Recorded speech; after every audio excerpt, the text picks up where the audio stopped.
Estas imágenes son de Corea. A propósito de que hubo hace pocos días en Buenos Aires un festival de cine coreano donde se proyectó un documental que tiene algunos paralelismos bastante asombrosos con la Argentina, porque se trata del FMI y durante la crisis asiática Corea estuvo bajo un programa del FMI, les decían que tenían que bajar el gasto público, en fin, hay una cantidad de cosas.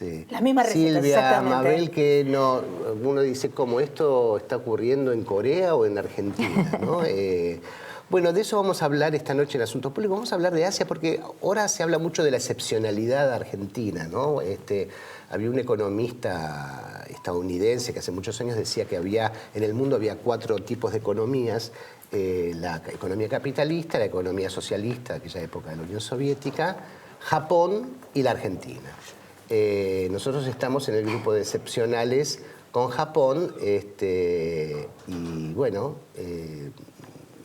nos parecemos en algunas cosas, pocas, pero son muchas más las diferencias que las similitudes, ¿no? Sí, tienen que ver los patrones culturales, bueno, además todo el Asia tiene unas culturas milenarias de realmente, nosotros somos sociedades sincréticas recientes, ellos tienen tradiciones que son de miles de años y con una riqueza cultural y una densidad filosófica, religiosa muy grande. Entonces, hablar de cómo se desarrolla el capitalismo en Asia, cómo se desarrolla en Corea, cómo se desarrolla en Japón, cómo se desarrolla en Vietnam, son los formatos tanto de las versiones de capitalismo como las versiones de socialismo realmente existente, o de qué maneras de construcción para armar una sociedad, ¿no?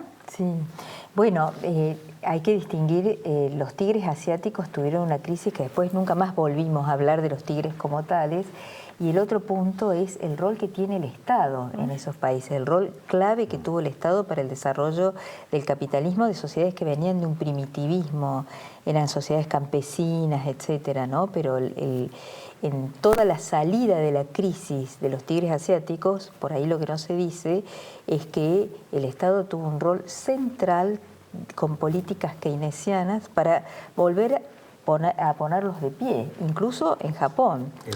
Y en algunos de ellos con dictaduras militares, ¿no? Pues estamos hablando de también procesos de un control político muy fuerte, no democracias occidentales. Claro.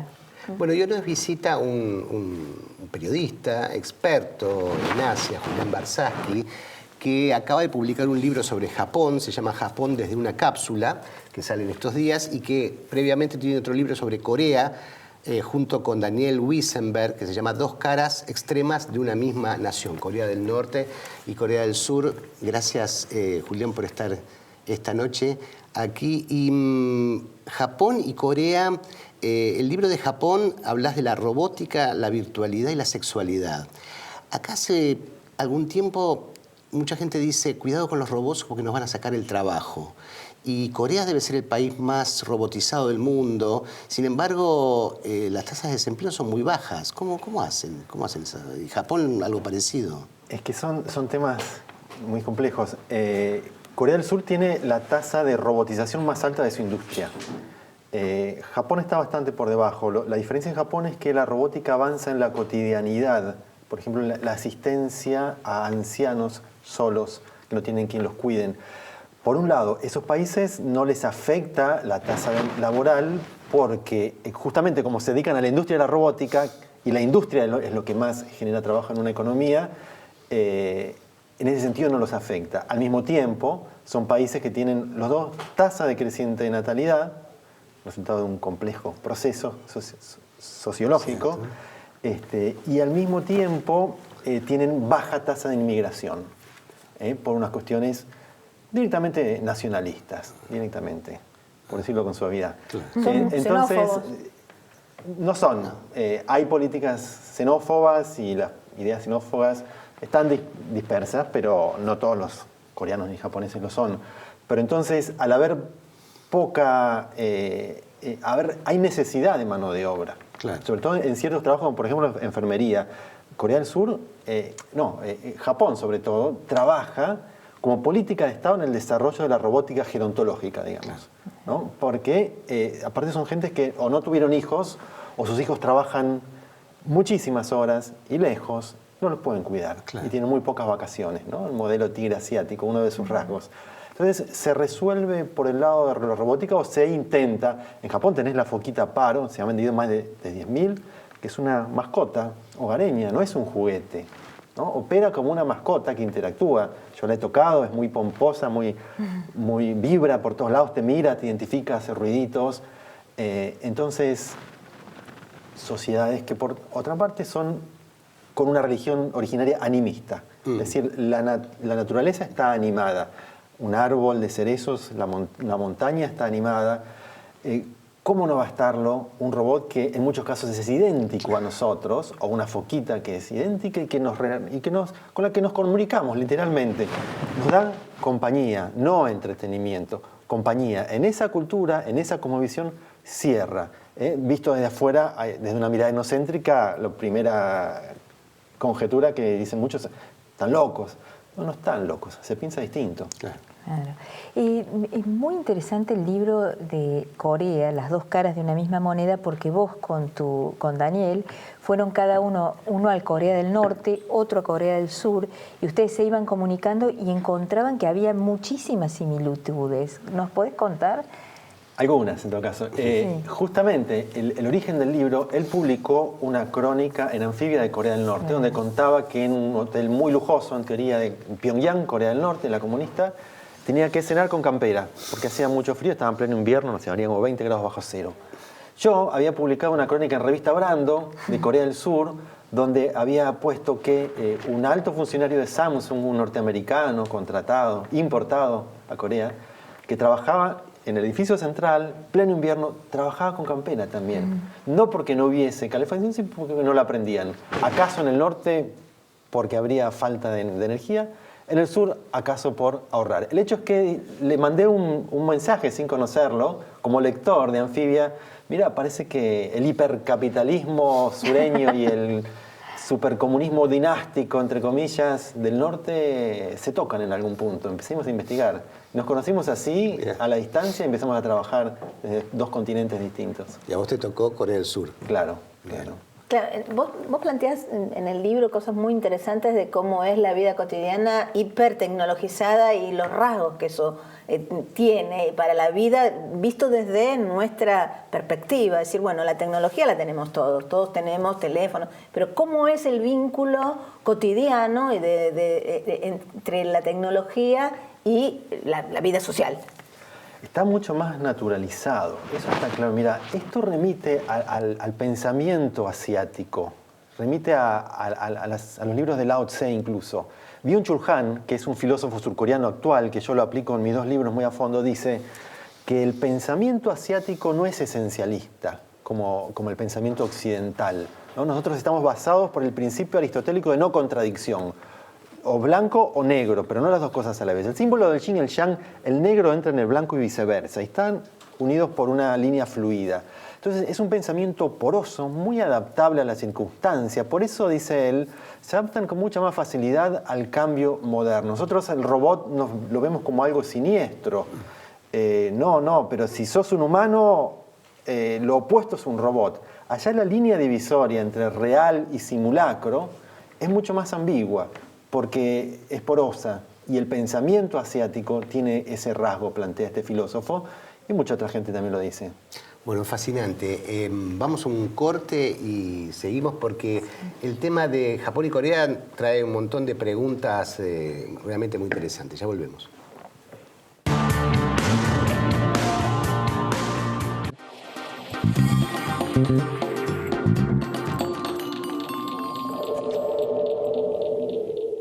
Biogénesis Bagó es una compañía pionera en la elaboración y comercialización de productos veterinarios destinados a asegurar la salud y mejorar la productividad de los rodeos de carne y leche de la región. Todo el conocimiento, la experiencia y la tecnología al servicio del productor. Biogénesis Bagó, la evolución de la salud animal. Minera Andina del Sol, una operación de Barrick y Shandong Gold, adhiere al programa Hacia una minería sustentable. En Zurich, te ayudamos a asegurar las pequeñas y grandes cosas de la vida. Dow Semillas evolucionó y ahora es Brevant. Somos esa respuesta rápida y simple. Somos el distribuidor, nuestro equipo técnico y vos. Brevant, somos nosotros. Ser la mejor empresa láctea es una gran responsabilidad. Una responsabilidad que alimentamos día a día para ofrecer siempre los productos lácteos de máxima calidad.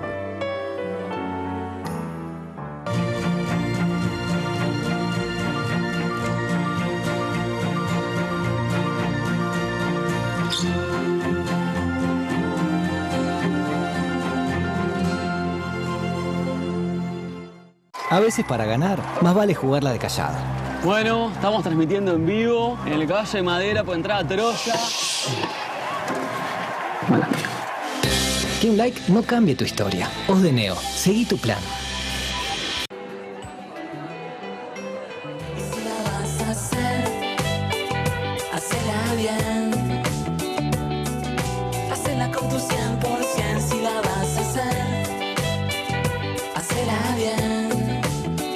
Ahorra en tus compras con las tarjetas del Ciudad. Tenés 25% de descuento en supermercados. Pedí la tuya online. Banco Ciudad. Te quiere ver crecer. LATAM y vos. Juntos, más lejos. Un banco diferente. Banco Hipotecario. Valoramos tu energía. En los últimos 2 años invertimos más de 17.000 millones de pesos. Edenor.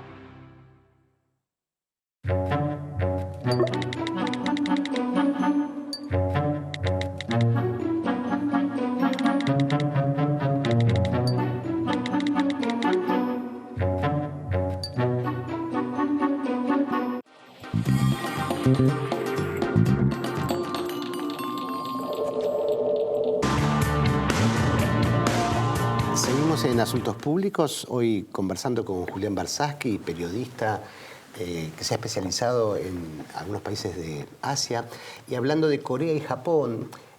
Corea, se suele hablar del milagro económico coreano en los años 50, un país destruido por la guerra, una economía campesina, hoy es una gran potencia capitalista. Y por otro lado, Japón, Julián, que es tu libro más reciente, Japón desde una cápsula, ha tenido una economía que está estancada durante más de una década. ¿Son fenómenos, se pueden comparar o tienen que ver con la economía asiática de alguna manera o son fenómenos completamente independientes? Mirá, para mí, o sea, a nivel general, el modelo tigre asiático tiene muchísimos rasgos en común. China, Corea del Sur, Japón, ahora también Vietnam, en menor medida Tailandia. Claramente tienen un modelo en común que incluso con la misma base cultural confuciana y con el mismo, no vamos a hablar de economía, pero es el mismo modelo económico neo-keynesiano con fuerte presencia del Estado en el desarrollo de la economía. Es casi como un capitalismo planificado, con un fuerte desarrollo del consumo interno y con apuntan a un desarrollo industrial, por supuesto, primero que todo, cuidando las importaciones, limitando las importaciones, ¿no? Y una vez que tienen una posición de fuerza, ahí quieren, bueno, inundar el mundo. Pero ellos primero se cuidan, primero crean sus industrias, ¿no? Claro, la idea de la protección nacional es muy, muy fuerte. En ese sentido, es que cuando el libre mercado se receta cuando uno ya es fuerte. Claro, es muy relativo. O sea, eso no es libre mercado, Claro. como se lo plantea. Más bien lo contrario. Es un capitalismo muy estatista. En tu último libro sobre Japón decís que Japón no es tan moderno como se cree. ¿Por qué? Sí, porque después del primera vista, cuando uno empieza a escarbar en tanta modernidad, se encuentra que, por ejemplo, detrás de un robot hay un ánima, digamos, hay un espíritu. Esa relación tan mano a mano que tienen muchos japoneses con un robot, que un robot te puede dar compañía, ¿no? La foquita Paro, que está en más de 10.000 hogares de ancianos, que no es un juguete, es una mascota, y que si se muere, entre comillas, lloran y no quieren que se la cambien por otra, quieren que se la curen. Está el perrito Sonic, de ahí se han vendido más de 100.000 ejemplares. Hay un templo budista que se ofrece funerales para un perrito Sonic. ¿Qué pasa? Es una sociedad que durante miles de años ha tenido una religión animista que se mezcló después con el budismo, donde la naturaleza está animada. Un árbol de un cerezo tiene un espíritu, los kamis, una montaña, la espada de un samurái tiene los antepasados, en tu casa están tus antepasados, en un altar donde vos te comunicás con ellos. Entonces hay toda una suerte de presencias invisibles que están en todos lados. Por lo tanto, ¿cómo no va a estar en un robot que en muchos casos es idéntico a nosotros y no podemos ya casi diferenciarlos? Claro, es una modernidad especial, digamos, digamos que tiene muchos elementos arcaicos incorporados, ¿no? Eso querés decir. Sí, la presencia claro. confuciana, Claro. ¿no? Que marca todas las relaciones sociales, ¿no? Esa relación, o sea, dentro de lo que sería un CEO tecnológico, metafóricamente, pero no tanto, detrás hay un shogun. Dentro de lo que es un soldado corporativo, ese salaryman de traje y corbata emblemático que duerme en hotel cápsula, hay un guerrero samurái en alguna medida. Funcionan con una lógica parecida de obediencia y de sumisión donde vos lo das todo por la empresa, ¿no? Pero todo es todo al punto de que puede llegar a dar la vida porque existe en Japón y en Corea y en China la muerte por exceso de trabajo, ¿no? En Japón se llama karoshi, ¿no? El símbolo es se derrumban sobre el escritorio. Y la educación también, ¿no? Los exámenes, la hipercompetencia, cómo hay es. Un culto a la educación que desde nuestra mirada inocéntrica parece de locos. Hay un examen anual en Corea del Sur para entrar a la universidad donde rinden casi 600.000 estudiantes. Un examen de 8 horas 40 minutos, donde se suspenden los vuelos aéreos, se suspende el tráfico alrededor, ponen un call center para que llames si estás llegando tarde y te mandan una ambulancia con la sirena a buscarte o un auto de policía, 8.000 motorizados, taxistas voluntarios, y se preparan toda la vida, es decir, 12, 15, 17 años casi, para dar ese examen donde se define el futuro de tu vida, ¿no? De ahí va a salir un ranking el cual implica que vos puedes entrar a tal o cual universidad, todos quieren entrar a las 3 principales, lo cual no te garantiza nada, pero es el primer paso para entrar quizás a una gran empresa de los grupos Chaebol, ¿no? Samsung, LG, Hyundai, donde sigue otra competencia para quizás llegar a ser gerente. Bueno, esos victoriosos igual viven para trabajar, O sea, yo he entrevistado a una chica que trabajaba en Samsung haciendo smartphones y ella me decía, riéndose, sí, yo soy una de las ganadoras. O sea, conmigo estás hablando con quien buscas. Y bueno, yo la estaba entrevistando un domingo a la tarde en un shopping, en un bar, y eso de las 5 me dice, bueno, me tengo que ir porque me voy a trabajar. Digo, ¿cómo? Hoy domingo. Un rato nada más, me dice, hace 3, 4 horas, me dice. Y ya ganaba $3.000 por mes, una ingeniería electrónica, un departamento más o menos común, creo que no baja de $500,000 en Seúl. Ella quería conocer Argentina, me preguntó cuánto tiempo necesita, y, qué sé yo, mínimo 3 semanas. Pero yo son 2 semanas por año y las tengo que tomar por separado. Claro. O sea, vas y volvés y ya se te fue el ¿Cuántos viaje. de los 600.000 ingresan efectivamente? ¿Y cómo es el rol? ¿Cuál es el rol de las familias con las personas? Porque, por ejemplo, en China, toda la familia, desde que nace el chico, elige a uno y la familia entera se va preparando, aún los contemporáneos a ese, para que la persona pueda acceder a la universidad. Mira, tanto en China como en Corea del Sur, el elegido es uno solo porque casi nadie tiene 2 hijos. Claro. En Corea del Sur la ley del mercado lo impuso, ¿no? Es demasiado caro, cuesta más o menos $400.000 educar a un hijo hasta que entre a la universidad, ¿no? Claro. Y alimentarlo todo. Entonces, el papel de la familia es central, sobre todo de la madre en este caso, quien está al comando de la educación, ¿no? Es un trabajo, se dedica solo a eso, generalmente no trabaja. Otra vez, la sociedad confuciana, ¿no? Vos estás subsumido al grupo. Tu grupo más cercano es la familia, ¿no? Después, bueno, el grupo social y el país como tal es el grupo mayor. Entonces, esa sociedad confuciana que rinde un culto a la educación como única estrategia de progreso, te ejerce una presión que en muchos casos es insoportable para que vos duermas nada más que 5 horas por día en la semana y estudies. Por eso tenemos centenares de niños y adolescentes por año que se suicidan tanto en Japón como en Corea del Sur. La familia es el eje, digamos, de esa presión. Y vos decís también el aprender de memoria, ¿no? Decías, les costaba a los estudiantes aprender castellano, aprender español en cuanto al uso social del idioma.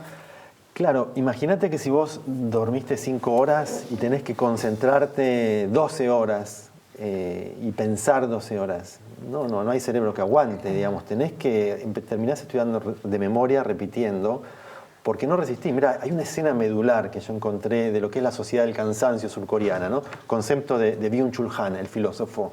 Fui a una universidad en Seúl, voy a la biblioteca, son todos como cubículos de madera que parece un gran panal de abejas, todos estudiando, ¿no? Están muchas horas ahí. Muchos tienen un atril, ¿no? Enfrente y tienen para estar más relajados. Uno de ellos lo encontré estudiando en esta posición con los ojos cerrados, ¿no? Frente al libro abierto. Con los ojos cerrados, es decir, no estudiaba, pero mantenía la pose. Estaba engañándose a sí mismo en el fondo, porque muchos estaban directamente derrumbados, ¿no? El 15%. Pero él resistía, luchaba, peleaba, y no había un vigilante. La madre no estaba puesta en la biblioteca, no hay cámaras, no hay un profesor. Era él luchando consigo mismo hasta desfallecer, ¿no? Dice Byung-Chul Han en La sociedad del cansancio, uno se autoexplota hasta el límite posible de la resistencia del cuerpo porque el control ha sido interiorizado. Ese pibe tenía el vigilante adentro y estaba intentando engañarlo, disimulándole. Y yo le fui con la cámara por detrás, hice una foto, se despertó así como sobresaltado, como diciendo, uy, me descubrieron. Pero no, ese pibe estaba ahí por decisión propia, entregado, convertido en un sujeto de rendimiento en pos del éxito. Claro, a la larga, la mayoría en alguna medida u otra fracasa y en lugar de rebelarse, se deprimen, ¿no? Por eso Corea del Sur tiene la tasa de suicidio más alta del mundo. Japón no le está lejos. Bueno, China hacia tremendo. Lástima que se nos acabó el tiempo porque esto es fascinante, pero bueno, es un futuro medio distópico, ¿no? Para nosotros, además, es para nosotros, distópico. cuando nos digan estudien la educación para ser como una economía desarrollada como Corea, mejor. Gracias. Mejor. Nadie está diciendo que Julián, no se estudie, no, pero es que Corea se desarrolló sí. por otras razones, no por el estudio. Genial. Julián Barsaski, muchas gracias. Al contrario. Y a ustedes, esto fue Asuntos Públicos.